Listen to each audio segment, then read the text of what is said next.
世界のジャパンチャンネルへようこそ。ナビゲーターのリリーです。皆さんがこれなら誰にも負けないという自慢の特技や趣味はありますでしょうか。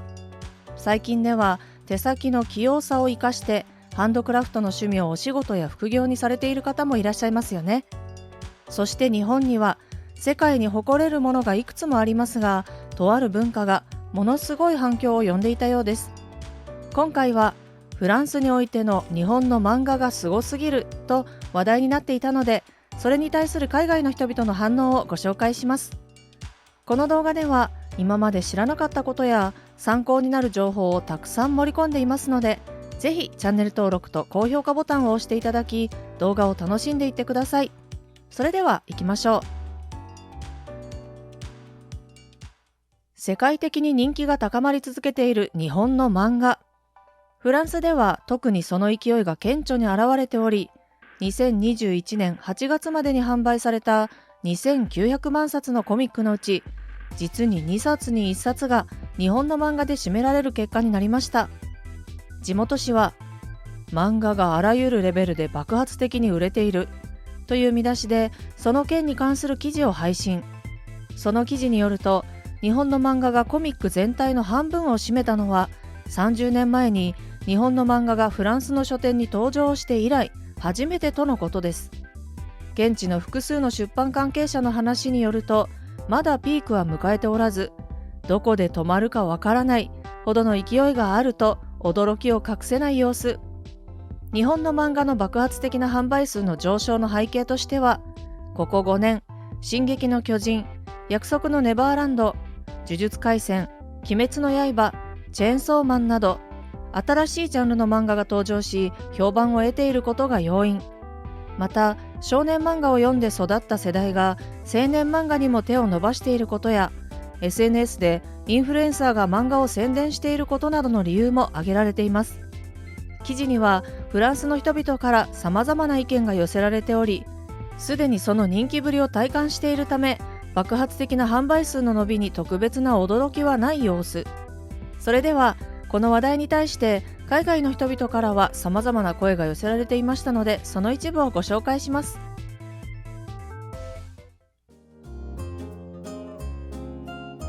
海外の反応。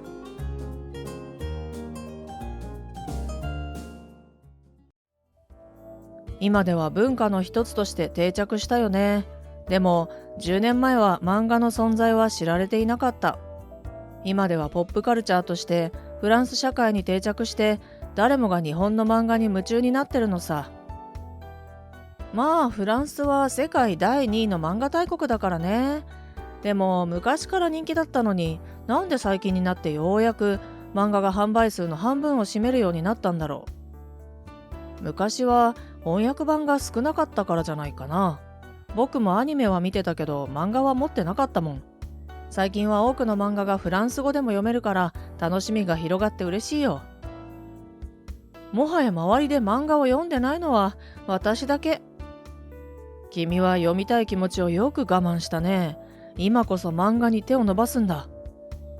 漫画が人気なのって当然よね。だってワンピースなんて超面白いもん。いや、でも漫画の王様はドラゴンボールだよ。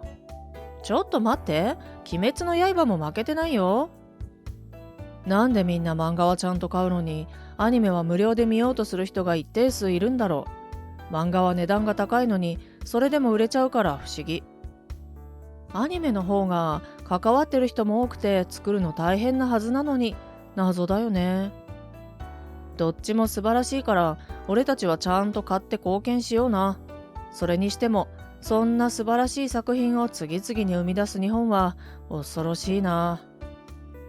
最近はコミック業界全体が伸びてるんだよな。漫画はフランスコミックを妨害するどころか、下支えして補完してると言っても過言じゃない。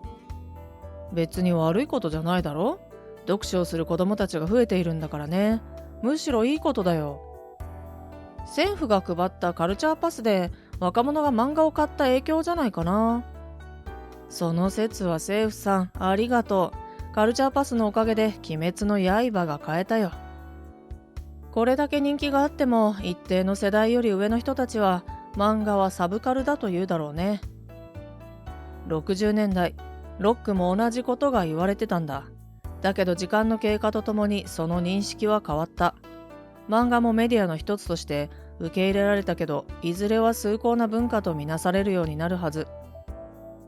まさに漫画は現代文化の一つになっていて、親世代が自分が子供の頃に好きだった作品を子供に買い与える。そしてさらにその子供にも引き継がれていくんだよ。うちがまさにそれ。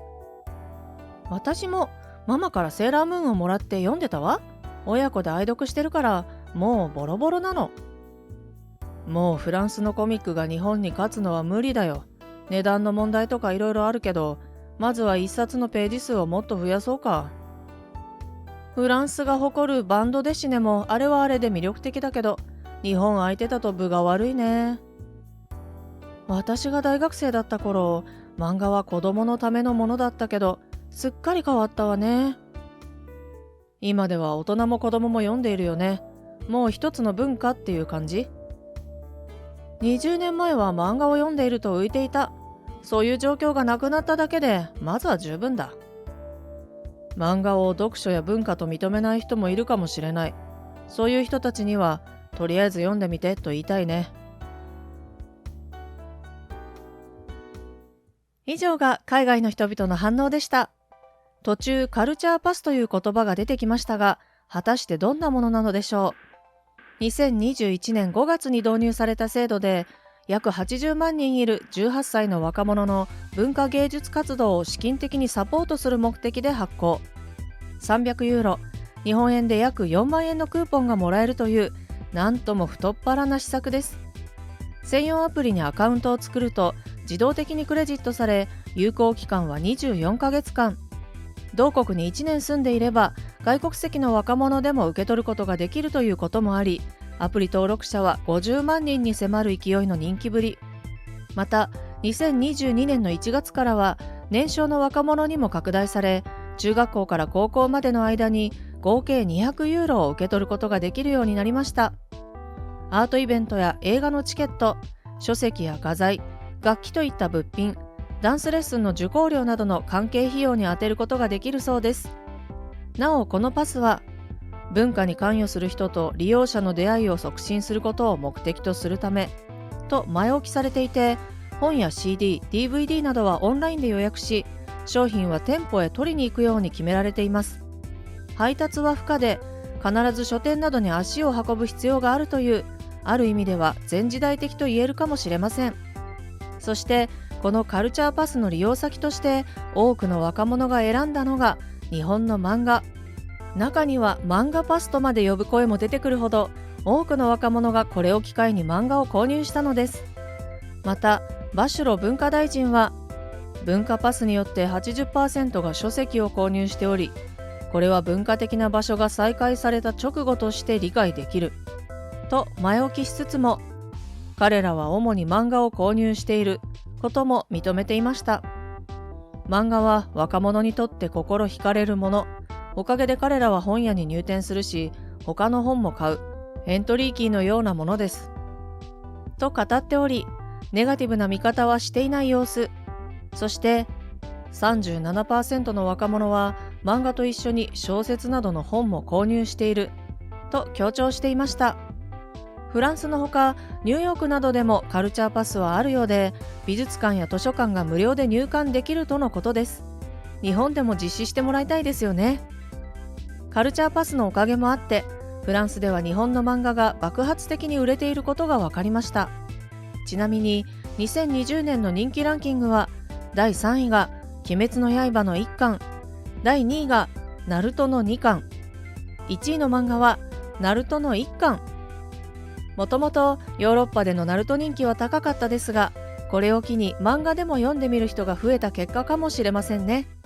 今後も日本の漫画が世界で読まれると嬉しいですね。